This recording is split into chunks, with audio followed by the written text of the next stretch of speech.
We're muted. Okay. Can you hear us now? You can, yeah, perfect. Okay. Can we stand for the pledge and Councilwoman Dowden Cavillo, you want to Yes, lead us? please stand and join me in the pledge. I pledge allegiance to the flag of the United States of America and to the republic for which it stands, one nation, indivisible, with liberty and justice for all. What's up? What's up? Lay down, Donna. Thank you. Welcome to tonight's meeting, and our mayor is remote, so I'm leading the meeting tonight. With that, we have the commendation, proclamation, and acknowledgements. The Auburn Garden Club is the recipient of our proclamation, and Aaron Angulo, you want to step forward?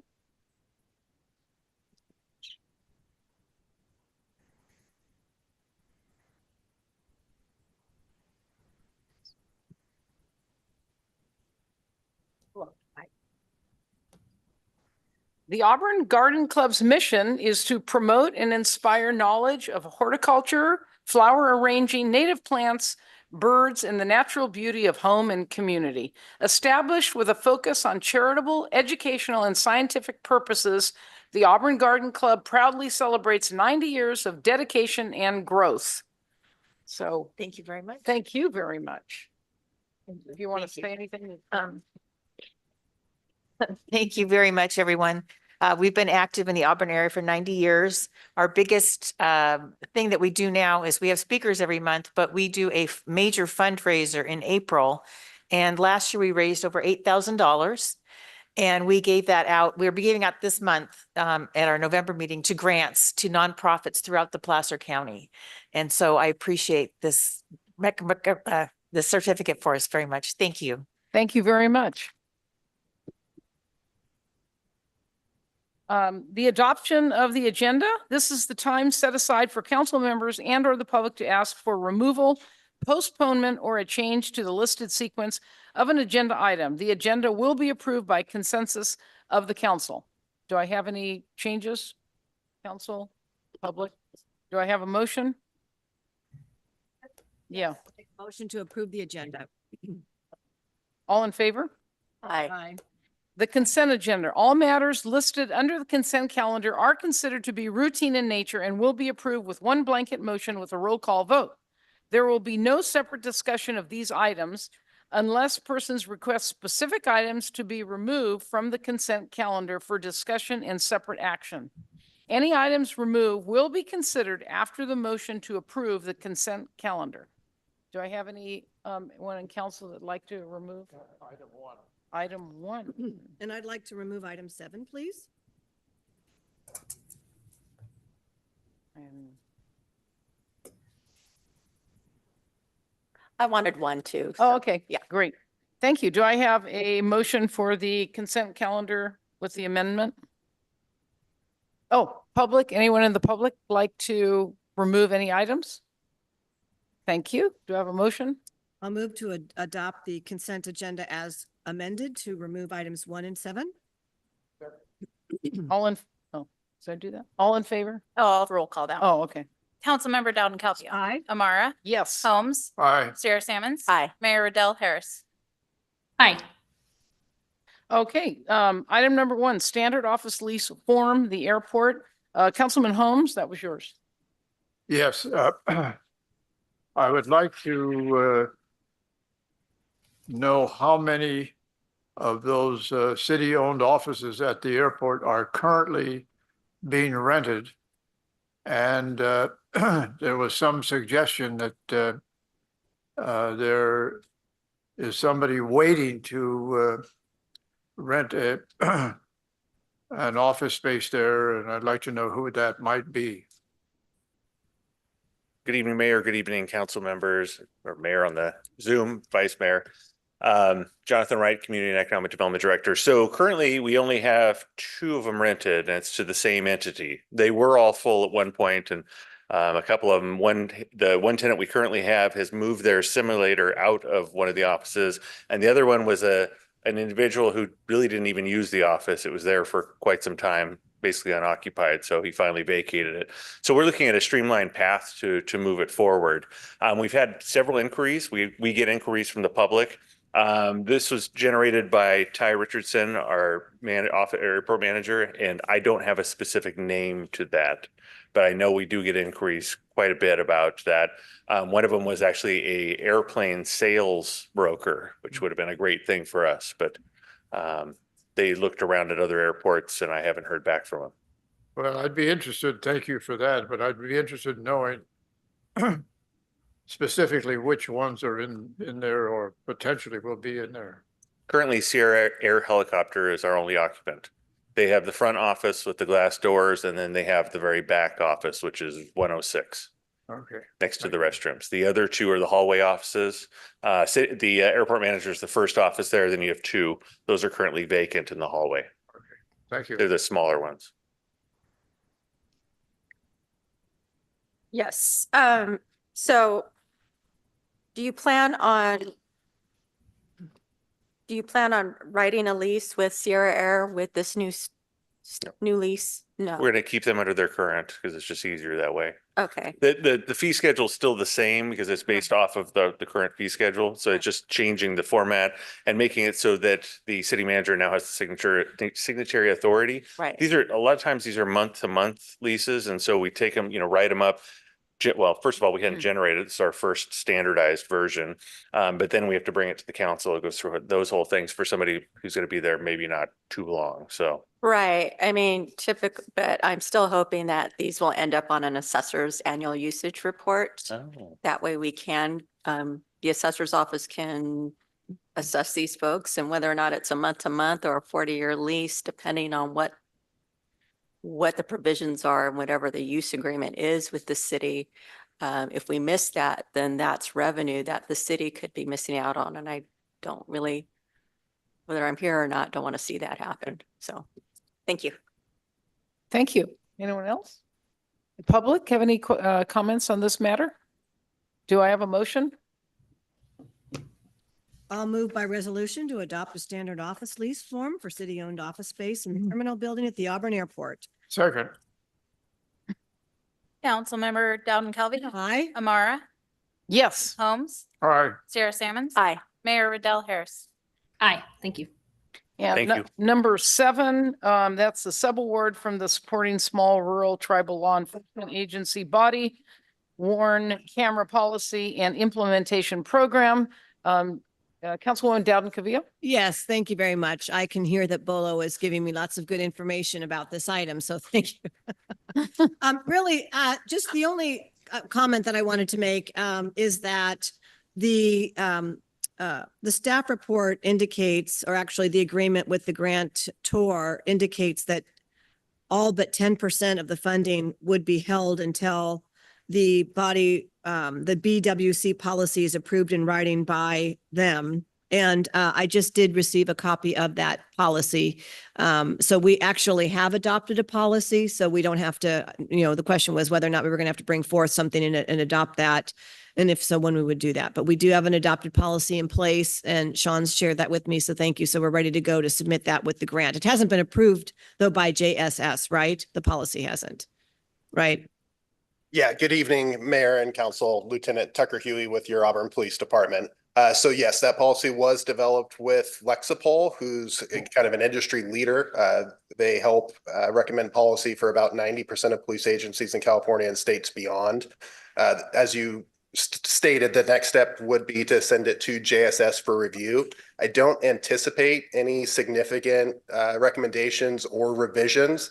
However, if they have anything, it just is a win for the department, the city, and the community to ensure that we have the best model in place. Yeah. So which I doubt highly, but if they were to reject that policy, Sean, if you just keep the city council apprised. So I don't anticipate that happening because they do prepare that policy for so many other jurisdictions. But in any event, just wanted to go on the record to say that we already do have that policy adopted. And thank you, Sean, for sharing that with me.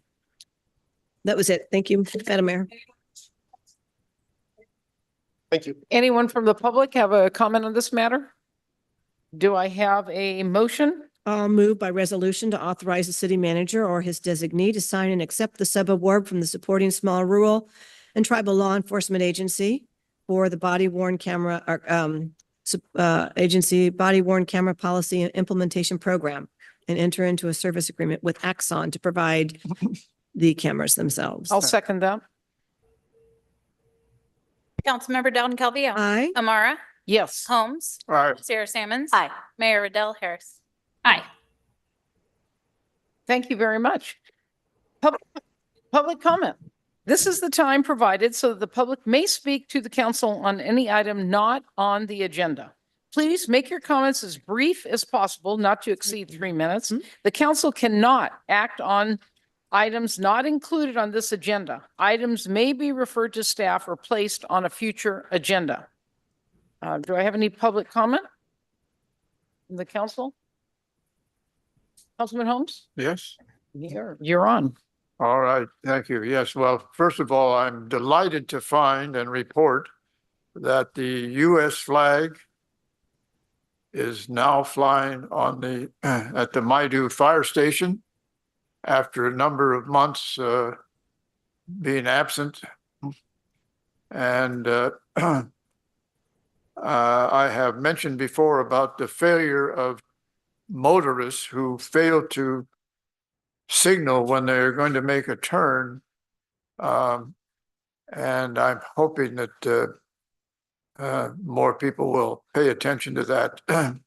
Finally, as most of us saw early this morning, that we were enshrouded in fog, and there were vehicles without any lights on that were moving through the fog. That was difficult to make decisions as to whether it was clear to go ahead and move into the line of traffic or not. So hopefully those who failed to turn on their lights will do so in the future.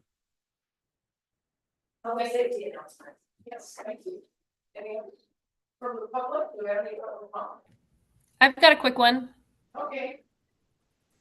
I just wanted to say a quick thank you to the Public Works Department for all the hard work that they did on the Maidu road replacement and all their good communication. I got lots of feedback from the community that of what a great job they did with the detours and the project, and when things were a little delayed, communicating. So I'd like to say thank you to Menjol and all of the members of the Public Works Department that were involved in that, because I thought it went really smoothly. So thanks. Thank you very much. I actually did have one little public comment, and I don't assume that she is listening, but former Auburn Mayor Cheryl Mackey is celebrating a birthday today. So happy birthday, Cheryl, if you're listening, but I think she's out of town enjoying herself. So Very good. Thank you. Thank you. Okay, on to our business, council business. So the next item is the Arts Council RFP for Highway 49 roundabout. Thank you, Madam Mayor, Vice Mayor, sorry. So in your packet, we have a draft RFP that was worked on by it's actually the Arts Commission, not the Arts Council. I was gently reminded of that by Arts Commission Chairman April Maynard. So this draft RFP has gone through multiple revisions between Arts Council, myself, city attorney, and the idea for this is basically to ask council to authorize the release of the RFP for potential art installation, whatever that ends up looking like, meeting criteria that Caltrans has that's referenced in the actual RFP as well. The actual RFP specifies a number of different things. There's a couple key ones that I wanted to highlight though. One of those is that let's see, any proposed artwork would need to be approved by the council first and then ultimately approved by Caltrans, because this is a Caltrans facility. It's not city facility. So Caltrans has the ultimate approval authority for what goes there. And then one specific Caltrans criteria that they do have is that any sculptural artwork must express the unique, this is in quotes, unique attributes of an era's history, resources, or character, end quote. And then the RFP also has a standard language that allows the city to reject any and all proposals for any reason that we decide to reject. Staff's recommendation to council is to authorize the release of the RFP. I'm assuming that April is, I didn't see her, but she's behind me, I'm sure, is here to speak on behalf of the Arts Council. The RFP itself is in your packet. It's about 25 pages long, so I won't go through all of that line by line, but I can answer specific questions that you have about the RFP or the staff report if you have any. Council, do we have any questions? I know that council, our mayor had some questions. I Oh. might follow up, but Okay, Mayor, Thank you. I was waiting for it to pan back so I could see if anyone else was talking. I just was wondering on the timing on this. Like it says that originally I thought it was supposed to be finished in October. Now I think it's spring. I'm a little bit hesitant to put out an RFP for something that we don't really know because it's really not moving along right now what that end deadline is. Do we have any more updates? Can we get more updates from Caltrans on what the timing is on this? Yeah, we can get an update and bring that back to council. I honestly don't know. They are starting to work again, but obviously we're heading into rainy season, and so we're not going to be, they won't be able to do a whole lot of work once it starts raining more. But we did get, as far as I know, most of the encroachment permit issues seem like they've been handled, or at least most of them have. So they should start working more, but like I said, we're heading into winter and they can't do work during the winter months. Okay.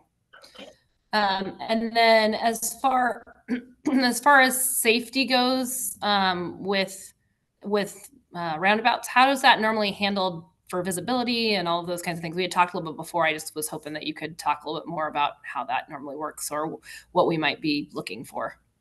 Yeah, so typically in a roundabout, at least talking to folks in Rockland who have like roundabouts on every corner almost, as somebody who lives there, I know that. The idea isn't so much so you can see across the roundabout, because if you do that, you don't see folks who might be coming in on a side road. So you want to have the roundabout itself not so much provide like sight distance across the top. You want people to be looking either to their left or the right, not so much forward, because you're not going to get into an accident if you're looking forward. You could get hit on either side though. So, but you know, I'm also not a traffic engineer, and so I can't say with certainty that the way that, you know, whatever the artwork that would be proposed would fit in. That would have to be analyzed and looked at, obviously, to make sure that there wasn't any kind of an issue with the Caltrans requirements. The requirements are pretty strenuous, though, frankly, and they're not going to allow something that's going to create a safety issue, because it's not our roundabout, it's Caltrans roundabout. So they're not going to let anything go in there that is going to cause a problem on safety. Okay. Last question. I'm having a hard time getting a visual idea of what the roundabout looks like until it's done. Is there any reason why we would need to get this done now versus waiting until it's closer to being done, so we have a better idea of what it looks like and are more comfortable with the space and kind of can get a visualization of what this might be? Yeah, from my perspective, there's no push to do anything on any timeline, really. The Caltrans will finish the roundabout the way that they finish roundabouts that don't have anything put in them, which is basically gravel, maybe a couple of rocks or something. And so I guess I would defer to our Arts Commission on why coming forward now. But as far as I know, there's not a big reason why we would need to do that right away, or why council would need to take an action now. Okay. I'm excited about the art. I think it'll be great. I just want, I know that roundabouts are not on every corner in Auburn, and I'm a little bit worried about folks if they haven't gotten a chance to see what it really looks like, feeling comfortable deciding on something, or if we get down the road and decide on something and then we see what it looks like and decide it isn't going to work, I don't want us to have to change our mind. So I'm a little bit hesitant to push it out before we have we're closer on the construction and have a better sense of when the roundabout will actually be done and can get a better sense of the feel of the project.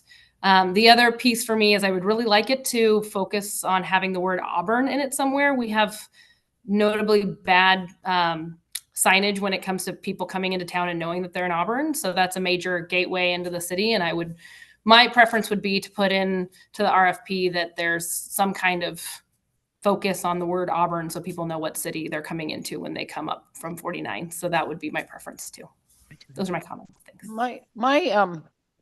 I'll let April answer, but I would think that you would have to have an RFP out so that the fundraising could begin. It sounds like there's a lot of fundraising that's going to have to go on. That's Yeah, I mean, the city's not going to we don't have the funds to put in for this No, fall, right. right? So other than staff time to prepare like an encroachment permit, which isn't that much staff time. Right. But in terms of like building the actual artwork and providing funding for that, the city doesn't have the funding for that. No, that's my point, is Right. that they would have to raise money. It looks like about 175,000. So I would be interested, April, if you could maybe talk to the timing, because I can understand the mayor's concern as well. It's hard for me to picture what the roundabout, I can see the drawings, but it's two-dimensional versus seeing something that's three-dimensional. And I am no artist by any at all, but it seems like it would even be easier for an artist to give us the proposal once it was constructed. They can actually physically go to the site and not just have to speak to it on paper. I just seem like we might be able to get an even better and more thought out design. I totally recognize the fact that whatever is designed has to meet Caltrans strict guidelines and rules and regulations to ensure, safety is the number one issue. So I'm okay on that piece of it, but I just would like you to also talk to the timing of this. I mean, if it would be great if we knew when the roundabout was to be done. Let's say if it was done, May 30th, is there any reason we couldn't wait until April 30th to go with an RFP so that it would at least be done so that the artists can visit? I understand you got to fundraise, but you're probably going to really start your major fundraising when the design is chosen. So that's why we want to choose a design. April Maynard on behalf of the Auburn Arts Commission. If we had had our way, this would have started years ago, actually, because the design is this is not the only sketch of the design. There's many plan pages, huge plan pages. And David Burns has been working with us on this RFP because he has experience of Gomez, and he was his own background makes him very familiar with this process. And he can look at those drawings and picture it. And there's actually quite a detailed description of what it's going to look like. And it's complex and it's described. And I think back to the old playground project that is now the pickleball multi-use court. We started talking about that in 2017, and things take a long time. And this whole project will take a long time, and we're going to go through hearings and coming back and forth from the council and allowing time for artists to make designs. They have engineers. They need engineering. They can read these, even if we can't picture what this looks like. It's described in great detail. So they're not going to have a problem understanding what the site is like that they're talking about. In terms of waiting so you can see it, I think that, if needed, there could be renderings done and you could visualize it. I don't know when it's going to be done. It was going to be done a year ago. yeah, there's been so many delays, and I and that really isn't an impediment to the artists.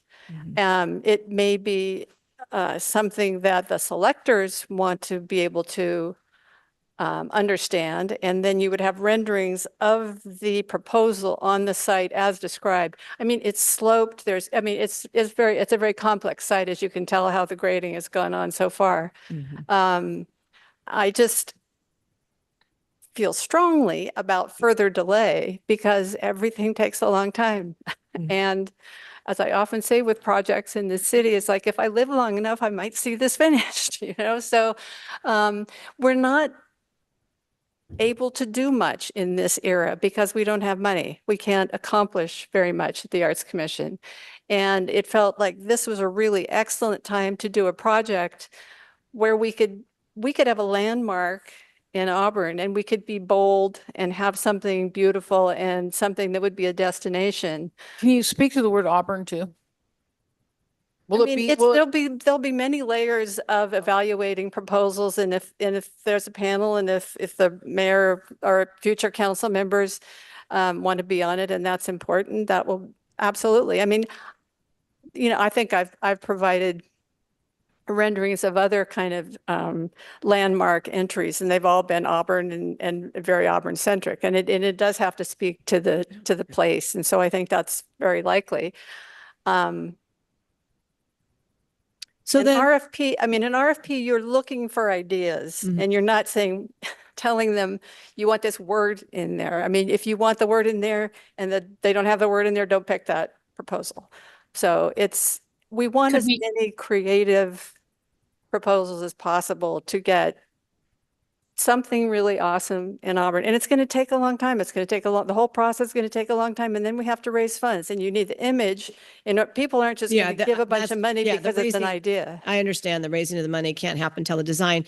Right. So, I appreciate that. And I do understand that, again, I'm not an artist and I'm not an engineer, and I look at these things and it doesn't mean the same to me as it would someone else that's trained in that, in that field. So, but what I can say is that I know that if I'm asked to select an artwork, I would like to actually see myself the roundabout done before I make a decision, just to put it in context. So, again, I respect that this is a lengthy process. And so, even if it's just release the RFP, that's going to take time for artists to come up with proposals and so forth. And I don't know when the roundabout will ever be done, but, to the mayor's point,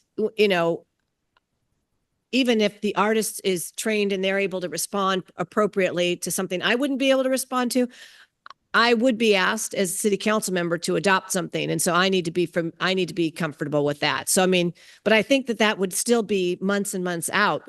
Oh, yes. So it should be, I mean, you may be off the council by the time this. well, There's no telling. It could before a be years. design is proposed. It could be years. I don't know how long it's going to take until To get the the roundabout is RFPs done and- and we okay. have.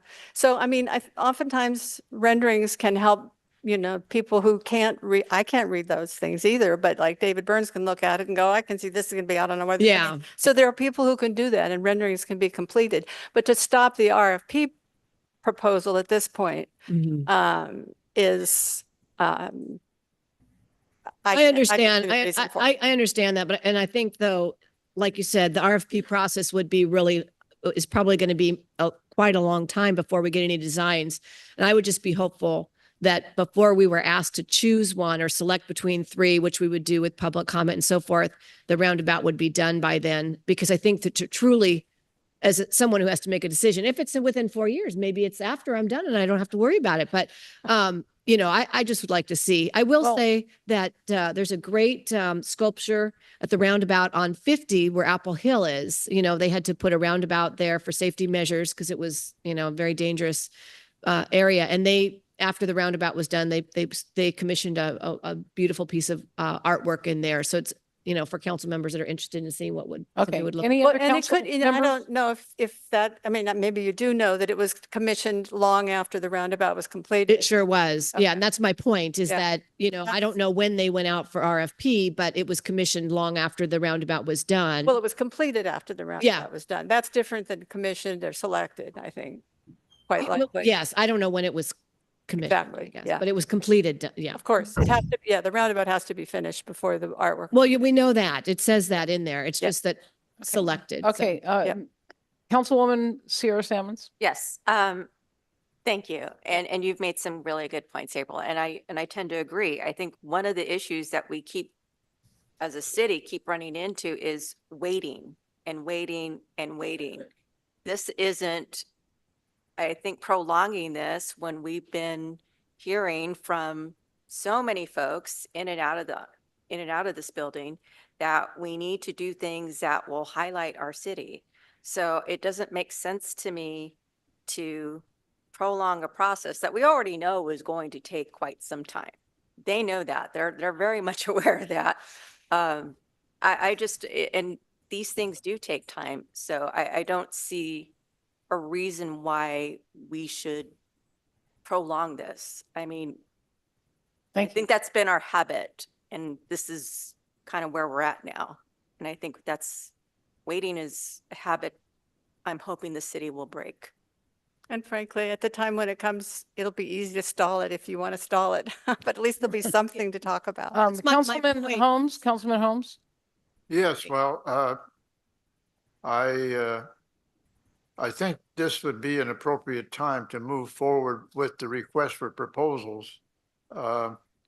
Because as has been mentioned, it may be several years before the roundabout is ready for whatever artwork might go there. And I just, if just earlier today, I was down in Rockland where there are a couple of roundabouts to get through town. A request for proposal doesn't necessarily mean that there is going to be just one suggestion as to what might possibly be placed in that roundabout. So I'm in favor of moving forward with this. And I would like to jump on that. I think what Councilwoman Sierra Salmon said, we do often just put, postpone. I don't see any reason to postpone this, especially when there's all the fundraising. This is an opportunity, and there's going to be a lot of fundraising. And you know what? The roundabout might be done sooner than you think. So I'd hate to, I'd hate to miss out on this. I think it's important that we go forward. We have a group that's willing to take the lead, and what an opportunity for Auburn. So my position is that we move forward. And I wasn't suggesting that we delay on the RFP. I was just saying for the purposes of selecting something. Well, I think that'll be later. So, yes. Today we're worried about the. Yes, but I just wanted to go on the record saying that while I can. Well support- noted. While I can support moving forward with the RFP today, I would like to just note that I'd like to be able to have it done before we select. That's noted. design. And Mayor Riddell Harris? Would it be possible for us to put in the RFP that the name of the city of Auburn's name needs to be in the art in some way, or could we put signage at the bottom of it? I feel like we have a lot of missed opportunities where people think they're in Auburn when they're not actually, or have no idea that they're in the city of Auburn. And I feel like this is a major gateway into the community, and I would really like to either have it be part of it, or if it's not part of it, then we have the ability to put signage at the bottom of the art or something like that that says City of Auburn, so that way we have that. That everyone keeps talking about, and people not realizing when they're in Auburn, and people not knowing to stop in Auburn. And so I really want to make sure that signage is appropriate. And I feel like the middle of 49, as people enter town, we would really have a missed opportunity if we didn't put something that said our city's name there in an appropriate way. Councilwoman Sierra Salmons? Well, I think April made it very clear that if Auburn's in there and the piece, I mean, we don't know what it's going to look like. We have no idea. We could see something that says that it's Auburn without those letters. Yes, think it should be, but I'm not done yet. But if it's not there, I mean, it's not the deal breaker for me. And like April mentioned, I mean, this is up to the commission. If it's not in there, then we're not going to choose it.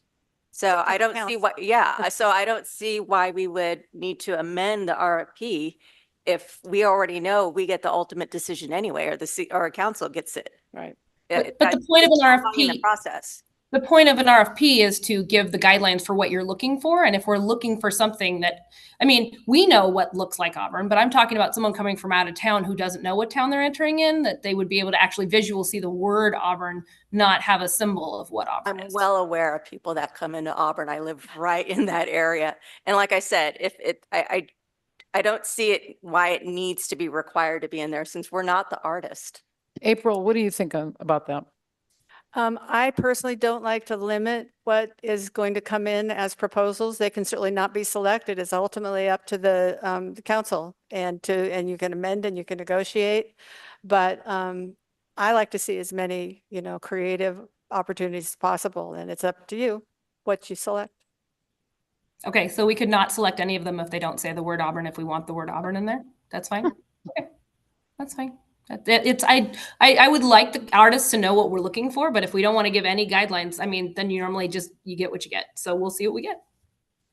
I'm kind of leaning toward giving them guidelines for Auburn, but you don't think it's a good idea? I think it's easy not to select it or to tell an artist, we love what you're doing. Can you incorporate the name? Okay, it's easy just to tell them no. Sure. Okay. Councilman Holmes? Well, I'm ready to make a motion if, Oh, please do. yes, so I'd like to move. Oh, excuse me, public comment. Is there anyone in the public that would like to speak to this matter? Okay. Okay. Yeah, okay. By motion to authorize the release of a request for proposals for public artwork in the Highway 49 roundabout. And I'll I'll gladly sec- second. Oh, No, go ahead. You got it. I'll second. Ready? Councilmember Dowden Calvillo. Aye. Amara. Yes. Holmes. Aye. Sarah Sammons. Aye. Mayor Riddell Harris. Aye. Thank you. Thanks. Okay, the other business is issuance of design phase notice to proceed under agreement for turnkey design and construction services with Schneider Electric.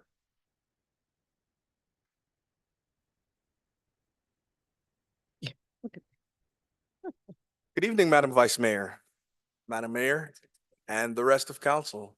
Thanks for having me this evening, Menjel Dean, your Public Works Director. Tonight before you, we're just bringing the next phase in the energy services audit contract. Tonight, all staff is asking for the council to do is make a decision to provide Schneider Electric with the notice to proceed so that we can begin the design phase. Again, understanding that once the design phase is completed, it will come before the council, and the council still has the ability to remove or add any particulars to that design once they see it. Including in your package this evening, you'll see that there's financing layouts for the three methods, for the three options. Staff is recommending option one. Obviously, we would like to move forward with option one, understanding that we're going to receive the ITC, but just in case that is not available to us at the time, you will also see a financing mechanism in there that shows that this is funded.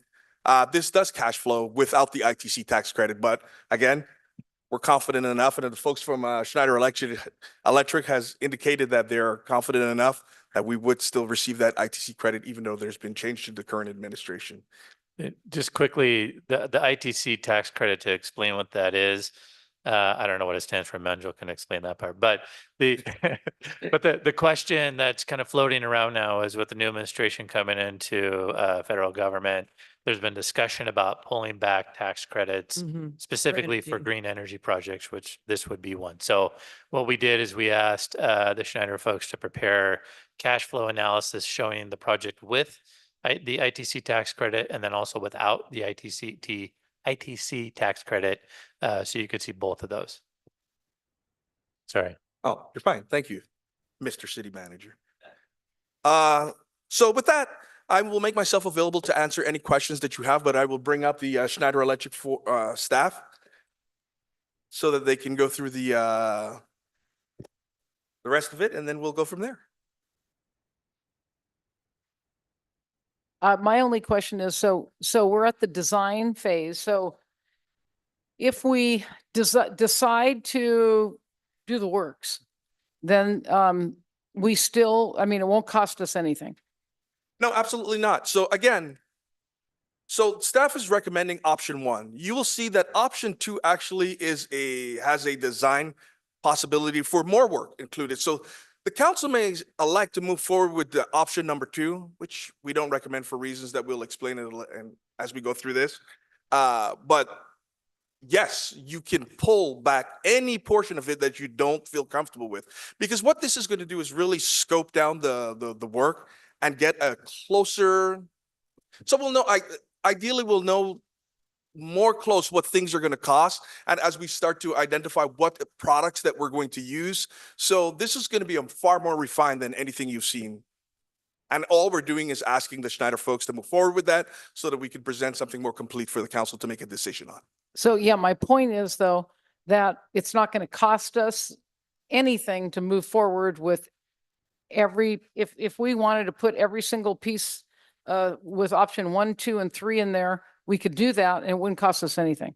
It'd just be more work for Schneider. Right. So initially, understandably, that if we Theoretically. ask them to do everything, you know, there is no additional cost to it. But we also want to be realistic about what we're asking for because we don't want them to have to go through additional work. And there's also additional staff time that's going to be associated with, you know, essentially programming something that we might not do. What we're recommending here in option 1, we think is a good point to move forward with. And then the council still has the ability to say yay or nay. Okay, thank you. Yeah, you bet. With that, the Schneider team. I would just like to say that when we talk about not costing us anything, our staff time does cost the city. And there is a lot of staff time involved in this project.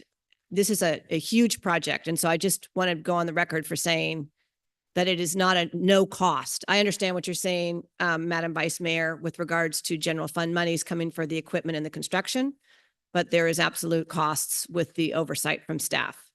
So. Into the $100,000 out, we'd have to pay back if we didn't. Oh, you're Go talking forward. about the 100, for the audit? Yes. Oh, Anyway. well, we had to pay 100,000 for the audit per the contract. Yeah. The design wouldn't, if we stopped at design, we wouldn't have to, there's no design cost, that part. Thank you for clarifying because I did not at all get that from what you were saying. So.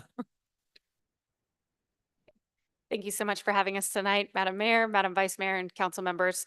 As a refresher, let's see if this is gonna work. Down? Thank you. I am Paige Spurk with Schneider Electric, Regional Program Manager. This is Madden Dillard, our Project Development Manager, and Rachel Torgerson, your account executive, cannot be here tonight. She is on maternity leave with her little girl Sawyer. So she is here with us in spirit.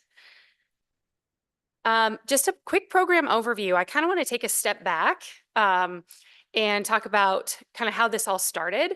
In October of 2023, the City of Auburn released an RFP for energy services projects with the goals of energy savings, infrastructure improvements, and zero capital outlay were the goals of the program.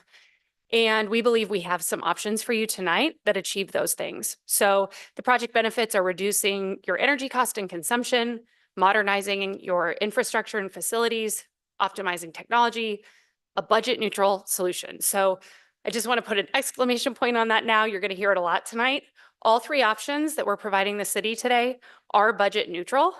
So it's really thinking about what you want to get accomplished for the City of Auburn with a budget neutral solution. What we're here to do tonight is to present the audit findings of what we've been doing over the last few months, review the scope in detail with project options. We will have financial details associated with each of those options, and then we can talk timeline and option selection with the goal of a notice to proceed tonight into the design phase. Any questions on the agenda? Okay. So you've seen this before. This is what we're calling the comprehensive scope of work. So Madden and our team of engineers has been working diligently to kind of look at anything in the City of Auburn that might fall into this program. So these are a lot of the things that we talked about last time that we were here. Not everything on this sheet or on this chart are included in our project, in every project option, because they didn't cash flow. So as I mentioned just a minute ago, we are looking for a budget neutral solution, which means some of these things aren't going to make it into the project. That's what we talked about last time. We had a lot bigger scope of work. But as we whittle it down, there's going to be things that make sense financially and for the infrastructure of the city. And we're really kind of trying to find that sweet spot of like what makes the most sense. So this is everything we've looked at. And Madden is going to go through these kind of category by category at a very high level. If you have any questions, of course, stop us at any time. So we're going to go through the categories real quickly, and then we'll dive into the project options and financials. Does that sound okay? Mm-hmm. Okay. All right, before we go through each ECM or energy conservation measure one by one, we did want to highlight that we created this key on the slide deck so that you have some visibility into the energy savings that are associated with each measure. So you can see low, medium, high here. If something is in the green, that means it has high energy savings potential, or it's also a priority for the city of Auburn. If it's in the red, it's lower. So wanted to point that out, and also point out that on each energy conservation measure slide, you're going to see all the facilities that possibly could be impacted by that measure as well. Our first ECM or energy conservation measure is going to be LED lighting, and it's going to be at all the facilities that are listed there on the left. It is a high savings opportunity, and we know it's a high priority for the city of Auburn. Go ahead and get all of the lighting fixtures, interior and exterior, at all the city facilities upgraded to LED. This is going to be a good savings driver as part of this project. Moving on to street lighting. Street lighting is also included as part of this project. We are going to be looking at the city-owned street lights that are focused in the red areas here on the maps. So only the street lighting that the city of Auburn owns in the downtown area and Old Town areas. Again, a high savings priority because these lights are on all night long, and we'll be converting those to LED. Our next energy conservation is going to be mechanical replacement. So at the facilities that are shown on the left here, we're going to be doing a like-for-like mechanical replacement. The units that have been selected as part of this project scope are all 15 years or older and have an outdated refrigerant, which is R22 or R410A. As of 2025, the EPA is going to mandate that all new units are equipped with this new refrigerant that's coming out. So we'll be adhering to those guidelines. And all units are going to be improved efficiency ratings as well. You might notice that the Mighty Fire Station is not highlighted, and that's because the units are newer. So they are not meeting that threshold for replacement. And the Carnegie Library is also not included right now because of the undergoing renovation that's happening, but also those types of units, swamp coolers and furnaces, don't lend themselves to ample energy savings that ultimately end up paying for themselves. So those two sites are not included in the recommendation. You'll notice that the savings there is a medium savings. There are energy savings associated with the mechanical replacements. However, the savings are not as large as something like LED lighting or solar. Moving on to our next ECM, we have wireless thermostats. The city is currently equipped with standalone programmable thermostats that are locally operated, which means someone from the city of Auburn has to go and manually visit that site to change a schedule or a set point. So by having these thermostats be connected to the internet, it gives the city of Auburn staff the ability to manage those buildings when they're unoccupied, turn them off when they're not being used to help save energy. So again, we're recommending this at all sites except for Carnegie Library right now, again, due to the nature of the type of units that are there and with the current renovation that's happening. Our next ECM is going to be the solar PV installation. So the city of Auburn previously has undergone NEM 2.0 interconnection agreement applications for all of the sites that are listed here, except for the wastewater treatment plant. However, all of these sites are going to be eligible for that investment tax credit. That's what ITC stands for. We finally got there. And so it is financially a good opportunity right now with the tax credit that is available. Public entities do not always get this opportunity to be eligible for the tax credit. And you're looking at a base direct pay of about 30% of the solar costs to be attributed back to the city of Auburn's budgets. And we'll get into the financials of this as we move forward. The current layouts of the solar PV are shown in the slide deck here with their percent offsets. So again, these are sized to your current NEM 2.0 applications, and we'd be looking at the different layouts here at all 5 of the sites. So combination of some carports at City Hall and Police Department, the Mighty Fire Station at rooftop, Sacramento Street Fire Station rooftop, and then the wastewater treatment plant would be a ground mount system. In correlation with the solar, we would want to be looking at restoring or replacing rooftops that we are planning on putting the solar arrays in, just due to the age of the years and maintaining warranties of the rooftops. So the two sites that have the option to have a rooftop replacement or restoration is going to be the Maidu site, where you would do a full replacement of the roof there, from the tile roof to more of an asphalt shingle roof. And then Sacramento Street, while it was just recoated, we could do a restorative recoating as well, in addition to putting the solar rooftop on that building to maintain the warranty of the roof as we're penetrating that rooftop, putting in our solar panels. The last scope of work that we have in the project is going to be EV charging infrastructure. So we are currently looking at two sites, City Hall and the Corporation Yard. They're going to be different chargers based on the city needs. So the City Hall is going to be looking at putting 2 level 2 dual port chargers. That's a total of 4 chargers out in the parking lot next to the current chargers that are already there. They would be revenue generation chargers. So they'd be available for public access and for the city to actually generate revenue off of the usage of those chargers.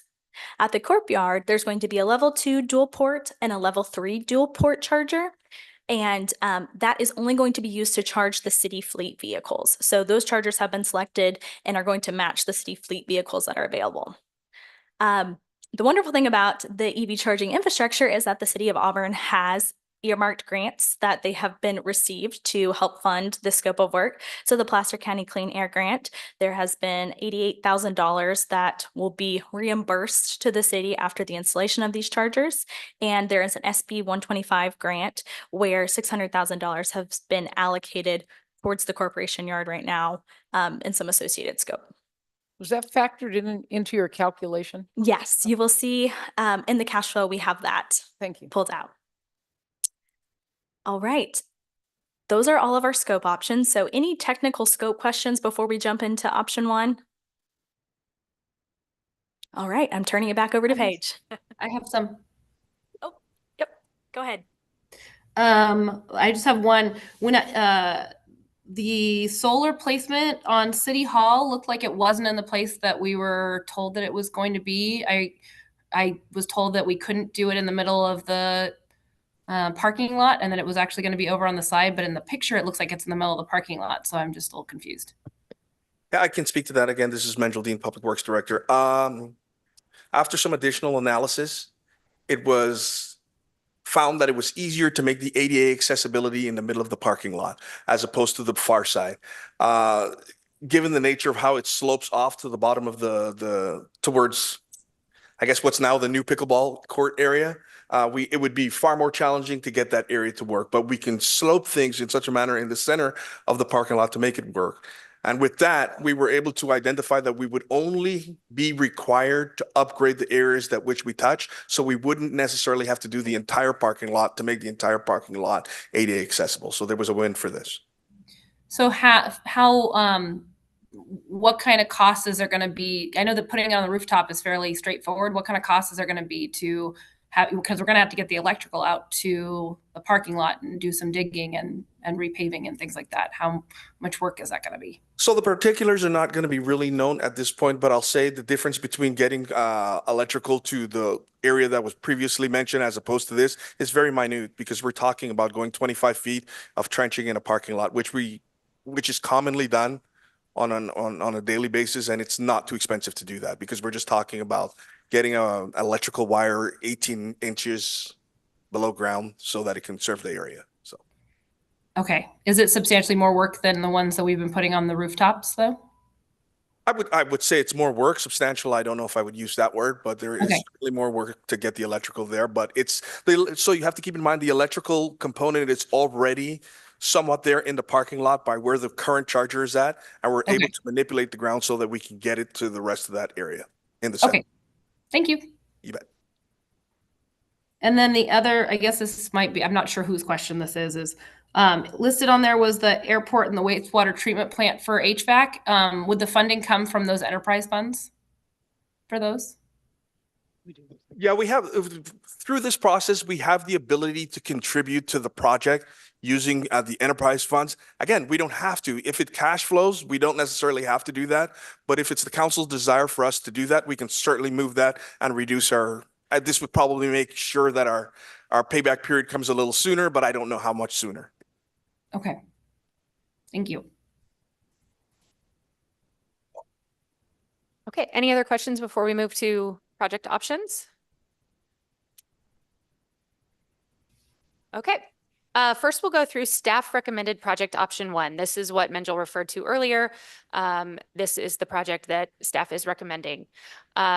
Across the top of that top gray box, interior and exterior lighting, street lighting, and wireless thermostats are in their own box because they are at all facilities. HVAC, this project option includes City Hall, Police Department, Courtyard, and the Sac Street Fire Station. Excluded is the airport, 1103 High Street, and the wastewater treatment plant, and I'll let Menjel speak to those exclusions.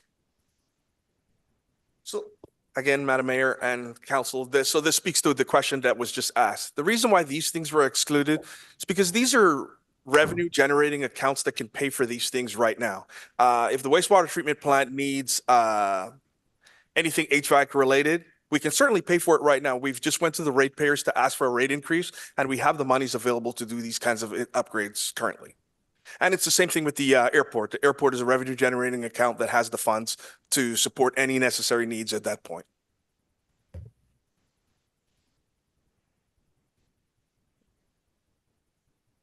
Next included in this project is solar for the City Hall, Police Department, Sac Street Fire Station, with the included roof restoration on that facility and the wastewater treatment plant. Excluded in this option is the Maidu Fire Station with roof replacement.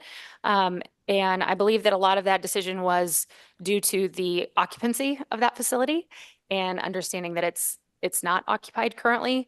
So really getting the most bang for the buck on where there's going to be an effect. Yes. Don't we have a lift station at the corner there? So there is a wastewater treatment plant lift station there, but it's on a separate panel from this particular facility. And if in one of the previous slides, you'll notice that the Maidu Fire Station, if solar was to put there based off of the NEM 2 application, it would provide over 188% of the annual usage. So we would be way overproducing for the kind of usage that fire station is doing. And keep in mind that currently it's not occupied. And when that number was taken was when it was occupied. So that number would be even larger. So it doesn't make financial sense to spend that kind of revenue on that particular location when we're not going to realize any real savings. It's going to take a significantly longer period of time to pay that back. So I hear you saying though that it can't supply power to the lift station then? We can certainly put something there that would supply power to the lift station. The lift station uses a minimal amount of power. The type of power we're talking about there is just so significant. We're talking about operational uses and daily usage. The lift station uses power when it turns on briefly to run a pump, bring it up and down, and then it turns off. And so there isn't a whole lot of cost savings associated with that. Okay, thank you. And then finally included in this option is the EV charging at City Hall and Courtyard. The assumptions for this project, you'll see on the left, this project cost is $8.6 million, annual savings of $440,000. And when I talk about savings, what that means is that's money that's currently in your utility budget going to the utility company, along with some operation and maintenance savings in there as well. So it's money that the city is already spending. We're going to reduce that spend and reallocate that money to make the annual payment for this project. So it's money you're already spending, and we're going to put it towards improvements rather than to the utility company. And again, this is a budget neutral project, meaning when we shift that budget from the utility company to the bank, it's neutral to the city of Auburn, except you get all of these improvements. This cash flow includes $688,000 in grant contributions. Those are the ones Madden mentioned earlier, associated with the EV charging. And then this project would also, we're estimating a $1.2 million ITC tax credit associated with this project as well. Any questions before I move to the iChart cash flow? I have questions, but not on this. So Okay. just let you get through your presentation. So the way this works out in a cash flow, we have all those assumptions I just mentioned, along with an energy escalation of 4.5%. And again, as we've talked about, these numbers will get closer and closer once we're in the design phase. Right now, we're making assumptions, believe we're being conservative. We want this to look better every time you see it. So we're making an energy escalation assumption of 4.5%, an interest rate assumption of 4.5%, and again, that ITC tax credit. So you'll see on the very left column is years 1 through 20. The next column is the lease purchase payment, followed by the savings estimate and cash flow. So in year 1, you'll see your savings estimate is $440,000 and your lease purchase payment matches that $440,000. That's the budget neutral that I've been talking about. So the cash flow to the city of Auburn is $0. When we put out a financing RFP, we will structure this in a way to let the banks know that's how it needs to be structured. So it won't be these numbers exactly, but we will let the banks know it needs to cash flow in year 1 for the city of Auburn. And then you'll see it follows in year 2. Right now, we're assuming ITC to hit in year 3. So that's why it's much bigger. The savings is that $480,491 plus that $1.2 million in ITC tax credit. So you'd make that one-time balloon payment to the bank that includes that ITC tax credit. As Minjal mentioned earlier, we do have an associated cash flow that does not include that balloon payment. It's just that savings that would continue to escalate. And this does cash flow, just not in year 17. It towards the bottom, but it does cash flow over 20 years. As we go down, you'll notice in years 18, 19, and 20, the lease purchase payment goes to 0. And you're still accruing your savings on the improvements. So very bottom right corner is about a $3 million number. That is money that will go back into the city of Auburn's budget, and you get all the improvements of this project. So you'd be essentially making $3 million on this project, plus the improvements over 20 years. Questions? So now I'll just talk about this a little bit. I was just in Washington, D.C. for the week and had an opportunity to talk to multiple individuals about, what the new administration might or might do, folks from the National Association of Counties and the county's lobbyists and so forth. So that are completely not involved in any of this. And they feel pretty strongly that ITC is going to be taken off the table. I know that we're seeking it in year 3. So year 3 would be 2028, right? I just want to make sure, first of all, that I have year 3. Is that 2028 if year 1 is 2025? What is year 3? Yeah. 2028. Yep. So, I appreciate that we receive this spreadsheet here that shows what the savings would be without that ITC if should we not get it. If this was something that we were going to do, in the next 6 months, the ITC would probably be there, but you're talking about, 2028. And so it's likely to be off the table, unfortunately. But again, I do appreciate that you did then scale this down so that it really doesn't show us savings. You show the payment being the savings, essentially all the way out to 20. So the 20 years, right? We would be making payments all the way for 20 years. And there would still be a savings to the city overall, a $641,000 savings. Right? I see when I look at the total payment and then annual savings. The chart's a little bit different than what you have in the packet, but there would just be, if you're looking there, a total of 3 million, that would be 3 million less 1.6 million. So the savings would not be as significant, but we would be paying all the way through the 20 years. This shows in year 20, it would be a positive $641,000 into the city's budget. I see that. Yep. Yes, So you do get a little bit back. And again, if you have a better interest rate, it might cash flow earlier. We don't know. And as we move forward, we'll get better numbers. We've also been keeping our ear to the ground on that tax credit because it affects us as well. And right now, the credit's been around since 2005 through multiple presidencies, multiple administrations, including Yes, the I incumbent. understand. And in the case of changes, any clients that have been under contract, so with a plan to get that tax credit, gets what's called transition relief. It's Okay. essentially being grandfathered in. So Okay. it's more important that we can be moving forward before the law changes.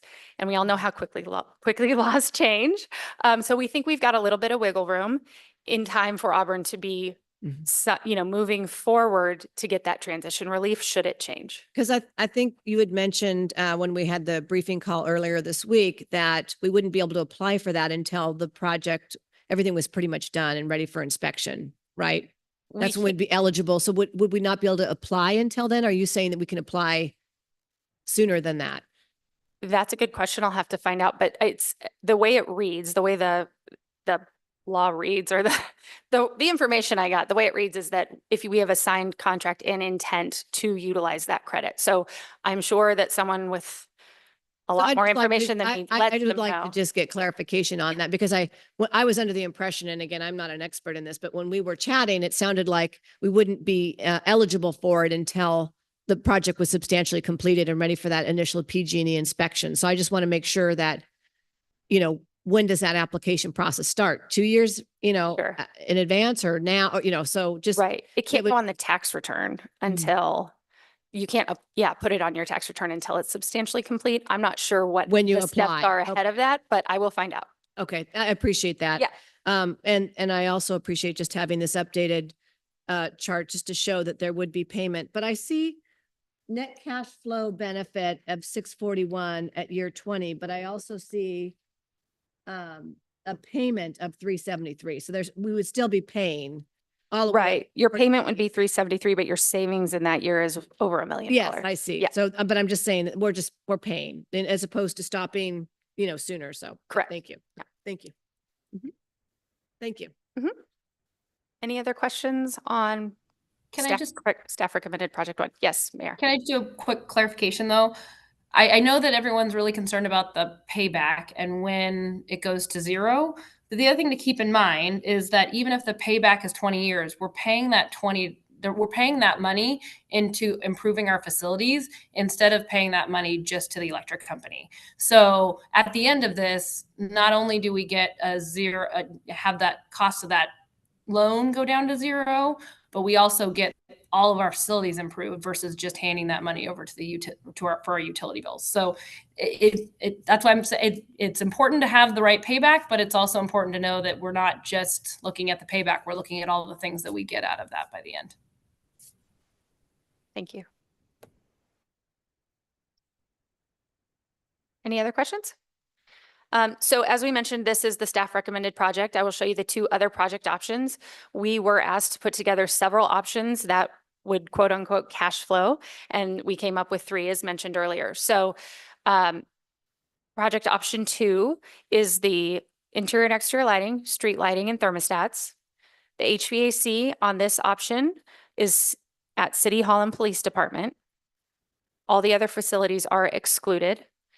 And what's changed in solar is that we've added back in the Maidu Fire Station with the roof replacement. So essentially you're swapping the Maidu Fire Station roof replacement and solar with the Courtyard and Sac Street Fire Station HVAC. And this, go ahead. I'm sorry. And before we go any further, this is a good thing to highlight. So you can see by adding that Maidu Fire Station, even though we have the NEM 2 application in place, the savings just isn't there, and it eliminates the HVAC at all of those other locations, which is much more beneficial to the city's operations currently. And I just want to point that out. And then you can see the assumptions are laid out the same, slightly different on this project. The project cost is 8.9 million with an annual savings of 420,000, and the ITC tax credit does go up to 1.4 million because of that added solar. Any questions here? Okay. And then finally, this is the cash flow of project 2. Just quickly, you can look at that bottom line is the 1.9 million as opposed to the over $3 million on the last option. And this project does not start cash flowing, or you're making payments through year 18 in this scenario. And again, just to highlight that even with this cash flow at year 18, and you can see our overall cash flows reduced from 3 million plus to 1.9, we would still need to find the funding at this point to fund all those HVAC projects that we would not be doing as recommended in option 1. And to note, currently, with these assumptions, this project does not cash flow without the tax credit.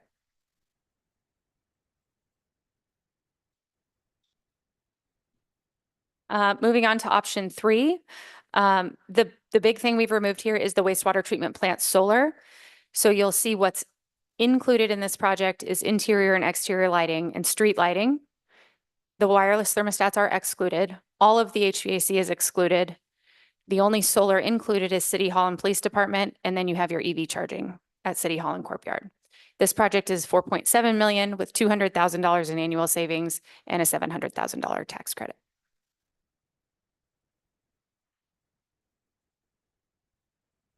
And then similarly, this cash flow is 736 in year 20 and would not cash flow without the ITC as well.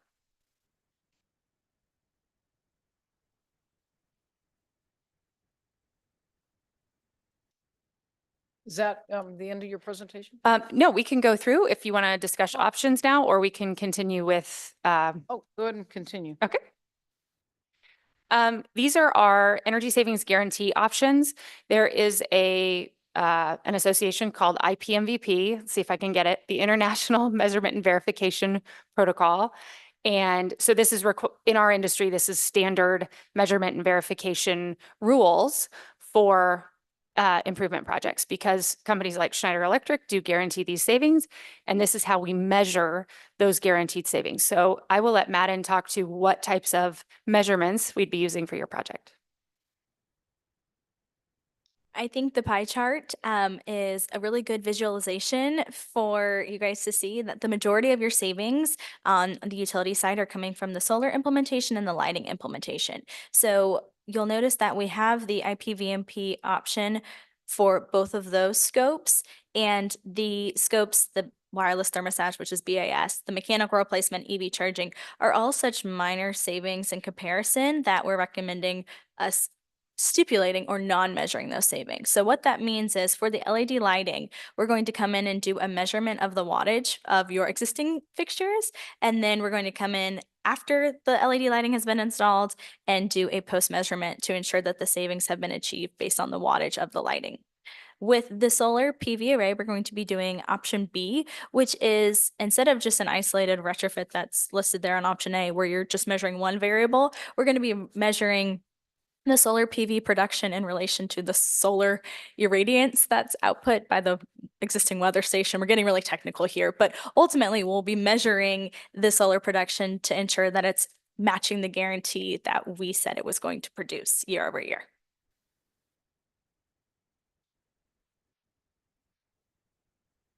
Next, we can talk through the project financing timeline. So as we've talked about a financing RFP that would be released for this project, essentially we would enter to the design phase tonight with a notice to proceed, which will get us closer and closer on a project option, all the numbers that we need to provide to a bank in order to ask for an RFP for financing. So that the city does release that RFP. We are not financial advisors. We cannot tell you how to do that. We can help you prepare the documents, provide lists of banks to send those to. You can also provide local banks or, send them to local banks. If we can keep the money local, that's wonderful. But we would prepare the RFP in January. That would be released later in January, and then we'd get our bid responses back in early February, and then they would be prepared for when we present final project. And should we get the notice to proceed for construction, then you would enter into that financing agreement with your chosen bank.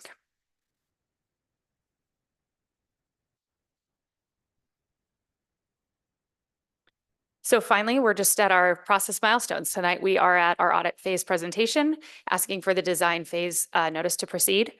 Then in November through January, we will finalize that design and then present it to you at a future meeting. Ideally, approving the construction phase notice to proceed at the end of February, and then we could start construction in the spring and summer.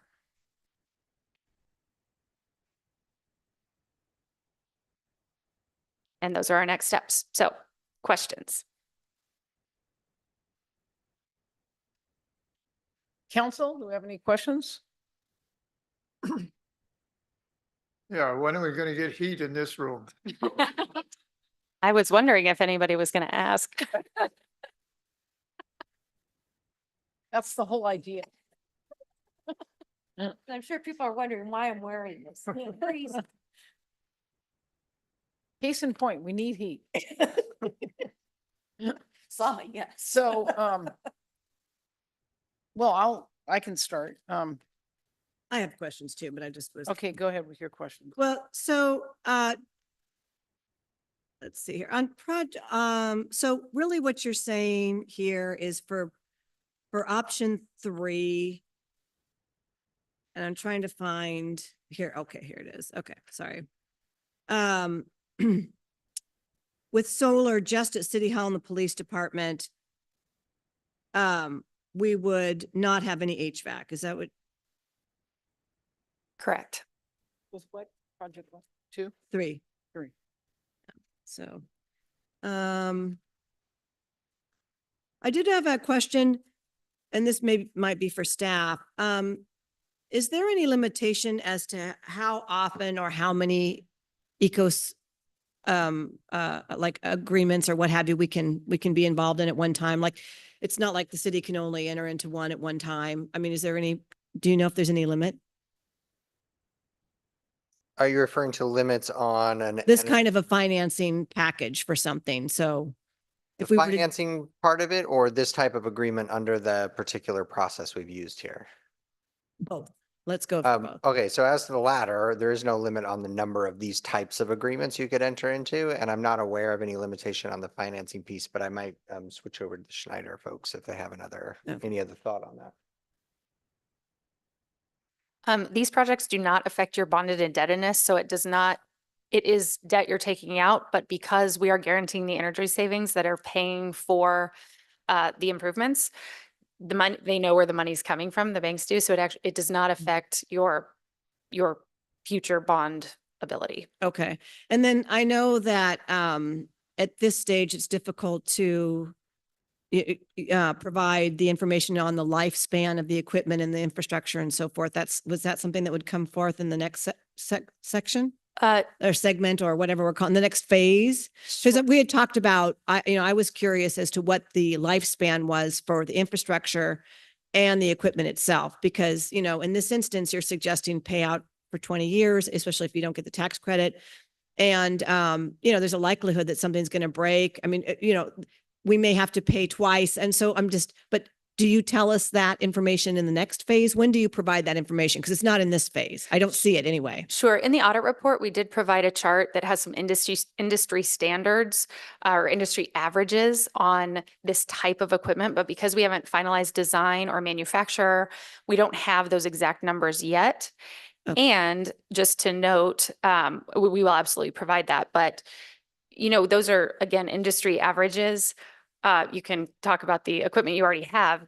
A lot of times when well-maintained goes long beyond those. Or it breaks Sure. down. I mean, we've talked about this, the existing solar at the wastewater treatment plant. It's 15 years old, and I don't know how long it's been not functioning properly. It probably has been, at least it's been as long as I've been here.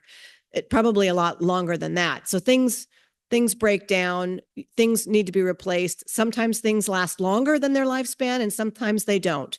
Sure. But, when you look at a project like this, there is the possibility that you will be paying twice for something because it may not live as long as it's forecasted to, or there could be some damage that's done or what have you. Warranty's only a year. I think we kind of talked about that. And so, we just have to kind of keep that in mind too. I mean, this is a perfect world, right? And things happen because we don't live in a perfect world.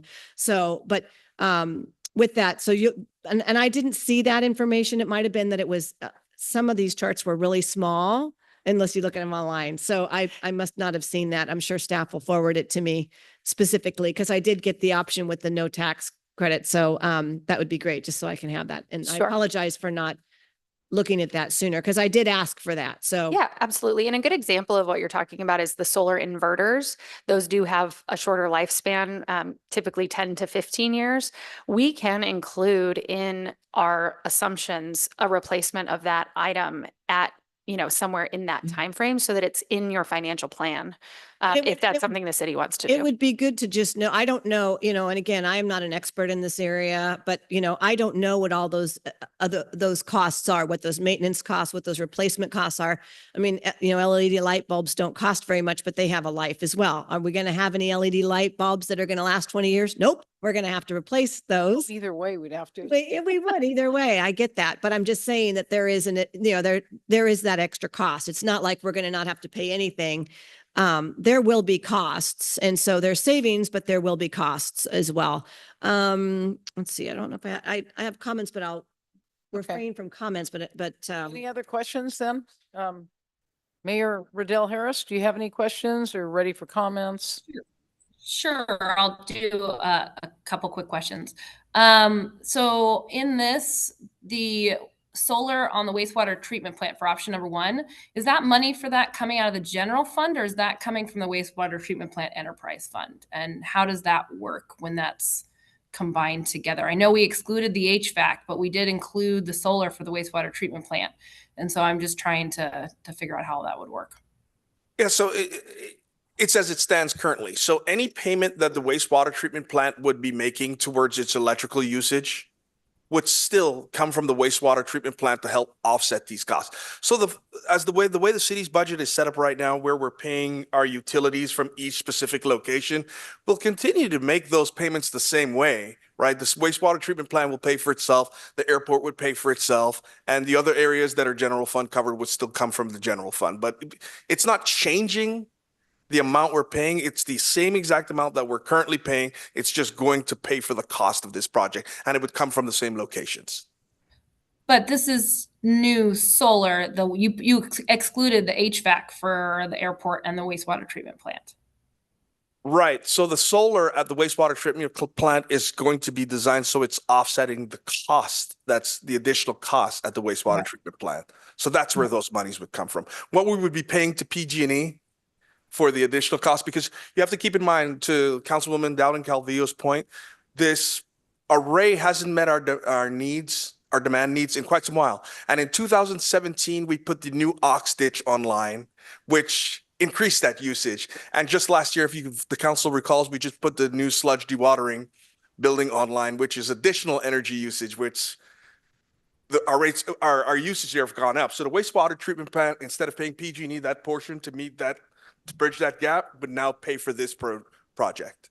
But I think that even though the savings from the wastewater treatment plant would pay for the cost for the solar, that's what you're saying, at the wastewater treatment plant. But you would also be using those savings for the other HVACs at the that are outside of the wastewater treatment plant.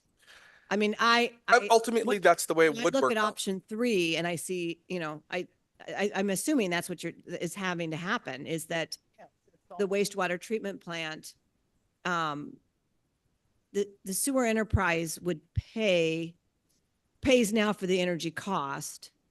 And if we were to move forward with an HVAC replacement at the wastewater treatment plant, we would have to pay for that using sewer enterprise monies.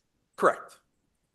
Yes. So, but I think, But the savings for the solar from the wastewater treatment plant isn't going back to the wastewater treatment plant. It's going to pay for the HVAC at other city facilities. Right. Yes. So I think here's how we have to look at it. The wastewater treatment plant is not going to pay any additional costs more beyond what it's currently paying. Are the other facilities seeing the benefit of having the wastewater treatment plant be a part of this project? Absolutely. But it's not paying anymore. It's not paying for PD or City Hall. It's offsetting its costs. But because of those reduction in costs, so the perfect example is, if you think about it, option 1 cash flows without the ITC. Option 2 and option 3 do not cash flow without ITC. And the biggest change between those two is the inclusion of the wastewater treatment plant solar array in this project. Well, option 2 But has, you're, It does, but it's because you're adding the Maidu fire station and removing all HVAC from all other locations. oh, yeah, okay.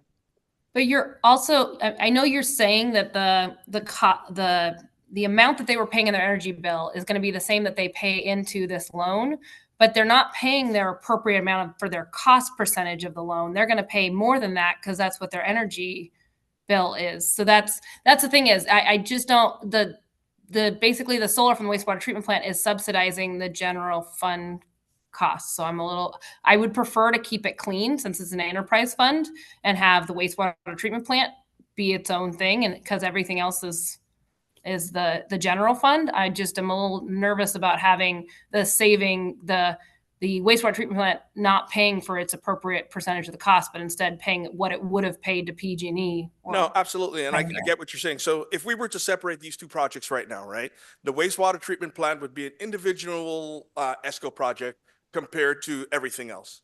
The wastewater treatment plant would pay no more, no less to get its solar array in place. However, the others would not cash flow because you see what I'm saying?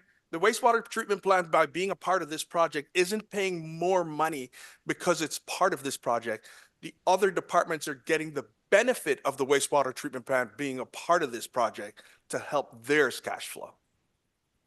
I get what it is. I just know that it would pencil out better for the wastewater treatment plant if it's on its own. Yeah, I get it. So because the HVAC brings down the cost. Minjo, analysis. can you go over what will we get at the wastewater treatment plant? So, I mean, the biggest thing, and I mean, it's the elephant in the room, is that the PPA is set to expire at the end of 2029. If that expires and we don't have something in place at the wastewater treatment plant, we now have to find a source to cover all 100% of our energy. So that's the gap that we're currently missing, which this project is set to fill, and the current usage from the PPA. And I can say this honestly, staff would not recommend going back with the ground mount system that we currently have in that location. It's not effective. The technology is extremely old and it's not meeting our needs. So we would probably look at about 1.5 to 18 months where we would be trying to get something in place to meet our needs, which our costs are going to be astronomical when we think about having to bridge that entire gap, that 100%. Right now, what this is doing is putting something in place that bridges that gap currently and gives us the ability to expand upon it come 2029 when the current PPA is set to expire. Okay. Minjul, is there any downside to us having a separate process where we go into RFP and design a wastewater treatment plant solution that's on its own so that way we can really dive into it and make sure that we're doing it appropriately? And maybe we look at storage, maybe we look at other more creative solutions since it's such a high energy user and in the realm of our portfolio of things that I feel like it kind of needs its own project. And I feel like we could start that project tomorrow. But I just want to make sure that we're really not just tacking it on as a way of paying for other things, but are really taking the time to really plan out what we want that to be. So that way we're really making smart decisions and not just doing something last minute. Yeah, no, absolutely. And I completely see where you're coming from, but I think there's two downsides to that, two very important downsides. The first being to put together another RFP and to get a system designed for the wastewater treatment plant is going to take a significant amount of staff time and moving forward. We already have these folks in here working on that. Secondarily, is while the wastewater treatment plant would not pay any more if it was its own separate project, we would be leaving money on the table and not having our other facilities benefit from having this as part of this project currently. And so the goal was, when we set out to put out this RFP, to be budget neutral. This allows us to be truly budget neutral. The wastewater treatment plant is not spending any more money. We get the benefit of these folks' time, and we don't have to put additional staff time, which costs money, as Councilmember Dowden Calvillo pointed out earlier. But we're going to have to do an RFP anyway for the replacing that big system that's out there. We're not going to be able to avoid that. This system won't take the entire usage for the wastewater treatment plant. Right, and that's in 2029 when we're adding to the system that we're proposing to put in place today, right? So Or putting in a brand new system altogether. We could do either. there is that, but my position is that I would not recommend us wait until 2029 to put a system in a wastewater treatment plant. Our current operations require us to actually meet that demand, and there's things that's going to come before the council. We need to get a new, our clarifier 3 is out the door, and the council's going to see that pretty soon. Clarifier 1 and 2 have been updated, and that's more electrical usage. This is just, we're just building in redundancies. And as a civil engineer, one of the things that we like to have for all of our facilities is built-in redundancy, so we're not meeting the point of failure and then coming to find a solution. Is there not enough space to put a whole new system out there without waiting till the other system is removed? Yeah, absolutely. So the current systems on the market right now have become so efficient, they take less space and provide more compared to the system we currently have at the wastewater treatment So we plant. could design and put something in before the other one ends in 2029, so there's no discontinuity in service in any Yeah, way. we certainly could do that. Okay, so this wouldn't impact that. Okay, thank you. What option 1 is proposing?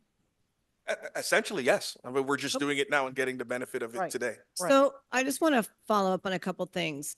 The existing solar array that's out there,